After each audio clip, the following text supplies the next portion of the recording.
Hello, BookTube. I've got some mail for you today. Gray, overcast day, windy, gusty. Feels like it should be raining, but it's not. It's not predicted to rain at all for the next week. But it's not summer, and it's not hospitable, friendly kind of spring. It's really kind of grim outside. Uh, but I've got some mail, and I've got a little bit of attitude because we did a whole week of mail without running into trouble at all. That's pretty nice. That makes me want to go right ahead. Now, there are two packages here in an enormous box. And I don't think the box is a book. It's just too big to be that. It's got to be something else. I have a suspicion that I know what it is. But we'll wait. We'll get to that. We'll do the two packages first. And see what we have here. How are we going to do the ergonomics? Right down there. Oh, okay. Great. All right. This is a finished copy of a thing I did not request, but I'll definitely take it. Let's see what we have here. This is Cory Doctorow. A lot of you will know. A lot of you really like him. So this comes out. Okay, this comes out in just a day or two. The 25th is what it's mentioned here. This is Red Team Blues, a Martin Hench novel. I'm afraid not a lot of that is landing with me. I haven't really kept up with this author. Every day, the digital world is blending more into the physical one.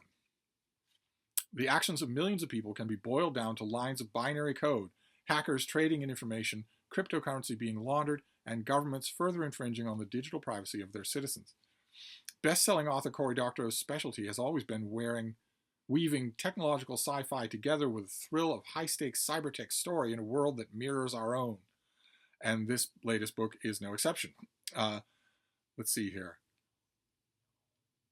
Okay, a little bit about Cory Doctorow. Okay, great. One of the many traits that make Doctorow such a prolific author is his way of taking techno-jargon and complex tech concepts and making them accessible to readers everywhere. No, that's not a trait that makes him prolific. That might be a trait that makes him popular. But what he writes is, I imagine that this is the explanation for what makes him prolific. This is 150 pages. But just a little bit of a slip up there. That's not what makes him prolific. That's what makes him popular. But we know what you mean. In this techno thriller, you'll follow 67-year-old Martin Hench, a single, self-employed forensic accountant who is a world-level expert on the kind of international money laundering and shell company chicanery used by Fortune 500 companies, mid-divorce billionaires, and international drug gangs alike. He isn't famous, except to the people who matter, and he's had a good life. That is, until he's roped into a job that's more dangerous than anything he's ever agreed to before, and it'll take every ounce of his skill to get out alive. Well, that sounds really good. Shall we see how it begins? Shall we? I didn't have this luxury when I was getting, 10 books at a time. But I think one of the things in here isn't a book at all. So let's see how this opens. This is chapter 1, how it opens. One evening I got a wild hare and drove all night from San Diego to Menlo Park. Why Menlo Park? It had both a triple Michelin star place and a dear old friend, both within spitting distance of the Walmart parking lot where I could park the unsalted hash, leaving me free to drink as much as I cared to and still be able to walk home and crawl into bed. Okay, pretty weak opening. Wild hare, what does that mean? What's it going to mean in 50 years? What does it mean 30 years ago? You have to know what it means to know what it means. It's not, in other words, functional English. And the same thing is true with a triple Michelin star place. What does that signify? Off the top of your head, do you know what Michelin's largest number of stars is, what the lowest number is, what is involved, and also within spitting distance of Walmart. That's lazy writing. That's exactly the first way that you would think to write this. Got a wild hare. It's actually got a wild hare up my ass, right? Only the author's intentionally leaving that part out of it. But it doesn't make any sense. Anyway, it's a cliche. Being within spitting distance of something is a cliche. Let's see if it gets better. I'd done a job that turned out better than I'd expected. Well enough that I was set for the year if I lived carefully. I didn't want to live carefully. The age of that was long past. I wanted to live it up. There'd be more work. I wanted to celebrate. Truth be told, another cliche. I also didn't want to contemplate the possibility that at the age of 67, the new work might stop coming in. Silicon Valley hates old people, but was okay because I hated Silicon Valley. Professionally, that is. Getting close to Bakersfield, I pulled the unsalted hash. I'm guessing the unsalted hash is the name of his car. It hasn't been explained, but it seems to make sense. Into a rest stop to stretch my legs and check my phone. After a putter around the picnic tables and vending machine, I walked the perimeter of my foolish and ungainly and luxurious tour bus. Oh, so the ungainly hash is a tour bus. Okay. But I don't think you walked all the way around the vending machine, right? I don't think you did that because you didn't squeeze into the crack on the wall. Checking the tires and making sure the cargo compartments were dogged and locked. I climbed back in, checked my sludge levels, and decided they were low enough that I could use my own toilet. Then, finally, having forced myself to wait, sat on one of the buttery leather chairs and checked my messages. Okay, I don't know what's going on there. I don't know what a sludge level is. And where are the buttery leather chairs? Are they in the rest stops, the Bakersfield rest stop men's room? You decided you needed your own toilet, so the unsalted hash doesn't have a toilet. So what kind of a rest stop has buttery leather seats on the toilet cushions? I don't understand anything at all about that. Let's troll do one more paragraph here. That's how I learned that Danny Lanzer was looking for me. He was working the usual channels, DMs from people who I tended to check in with when I was looking for work, and it put a shine on my evening, because 67 or no, there was always work for someone with my skill set. Okay, well, it doesn't have to knock my socks off on the first page, right? It doesn't have to do that. This comes out, when did we say? A little bit later on this month, the 25th. So, let me get the date nice and visible there so that I don't have to go hunting for it. So that is the new Cory Doctorow, whose work I have sometimes really liked. So then we move on to this next one, fairly heavy. This is a book. I don't think the last one is a book. Oh, it's a finished copy of something. Great. Fantastic. Let's get you out of the way. Oh, great. Wonderful. Okay, fantastic. This is the finished copy of Sally Bedell Smith's new book, George VI and Elizabeth, the Marriage That Saved the Monarchy. And I've got, oh my goodness, lots and lots of paperwork here. What is all this paperwork? How can I possibly need all this? There's no way that I can. Let's see. How much is this? Okay, so this is out already. This came out earlier this month, and we've already seen it on this channel. But let's go over it for the aforementioned new people. Granted special access by Queen Elizabeth II to her parents' letters and diaries and to the papers of their close friends and family, the author brings the love story of this iconic couple to vibrant life. I can almost guarantee, I'd be almost willing to bet a Boston cream pie that original contention is not true. This deeply researched and revealing book shows how a loving and devoted marriage helped the king and queen meet the challenges of World War II, lead a nation, solidify the public's faith in the monarchy, and raise their daughters, Princess Elizabeth and Princess Margaret. Okay, well, I've already read this, and I thought it was really, really good.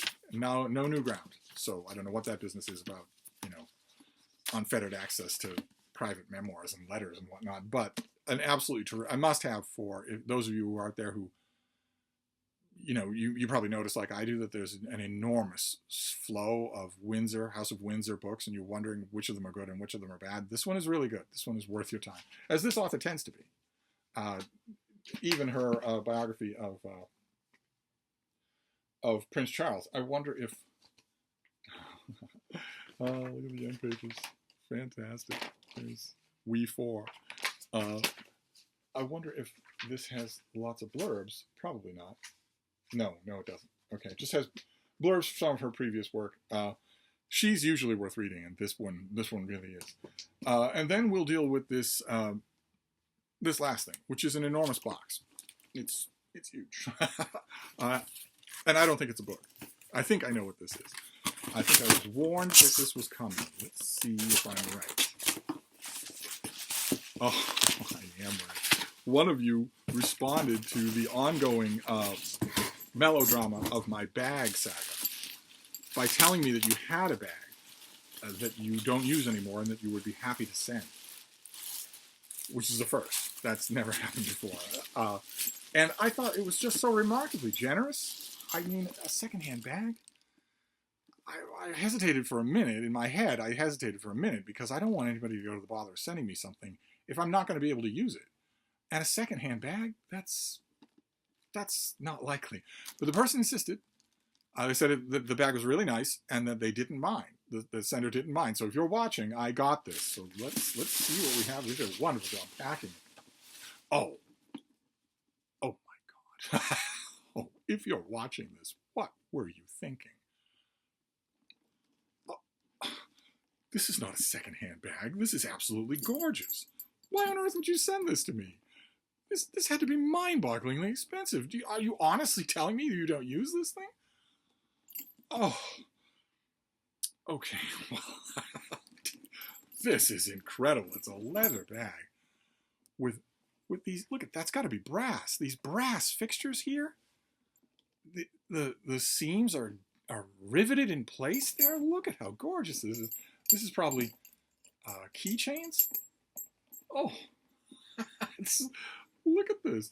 Look at the border of the bag up here. Nothing left to chance. There's no chance this will ever come loose. It's double riveted and double stitched. Incredible. This is as solid as a rock. Let's look inside. Oh my God, I can't believe this. This is not what I was expecting. When this person, you, whoever you are, when this person was emailed me and said, I have a bag and I'd love to send it to you, I was expecting what you would think when you hear that. You know, an old and trusty bag that I don't use anymore. Maybe you can get some life out of it. I wasn't expecting this.